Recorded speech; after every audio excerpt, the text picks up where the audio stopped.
ভালোবাসার আরেক নাম মেসুত ওজিল। এই ওজিলের জন্য একসময় জার্মানিকে সাপোর্ট করতাম। 2014 ওয়ার্ল্ড কাপ জেতার পরে মেসুত ওজিলের বড় একটা বিগ ফ্যান হয়ে গেছিলাম এবং মেসুত ওজিলকে সাপোর্ট করতাম। ফুটবল আইকন এবং আইডল হিসেবে মেসুত ওজিলকে মানতাম এবং ফলো করতাম।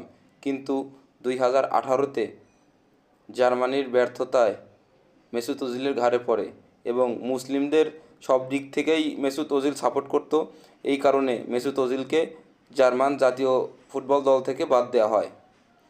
এরপরে মেসুত ওজিলের ভালোবাসায় জার্মান দলকে সাপোর্ট দেওয়া বাদ দেয় এবং এমন একটা সময় ছিল যে মেসুত ওজিলের ছবি জার্মানের জার্সির উপরে আমি লাগাইয়ে ঘুরে বেড়াইতাম। ছোটোবেলা তখন বুঝতাম না সেই মেসুত ওজিল এখন বাংলাদেশে অবস্থান করতেছে। ফুটবল বিশ্বে মেসুত ওজিলকে চেনে না এমন কোনো ব্যক্তি আমার মনে হয় না আছে। আর মুসলিম বিশ্বে মুসলমান হিসাবে মেসুত ওজিল সবার কাছে অনেক ভালো একটা মানুষ। এই মেসুত ওজিল রোজার সময় রোজা রেখে 90 মিনিট ফুটবল খেলেছিল। আগামীকাল থেকে রমজান। মেসুত ওজিল এখন বাংলাদেশে। কাছে টাকা পয়সা থাকলে হয়তো মেসুত ওজিলকে আসলে দেখতে যেতাম সরাসরি কাছ থেকে, যেহেতু ঢাকাইতেই এখন অবস্থান করছি, কিন্তু দুর্ভাগ্যবশত যাইতে পারবো না। মেসুত ওজিলের প্রতি রইল অনেক অনেক ভালোবাসা ও শুভকামনা।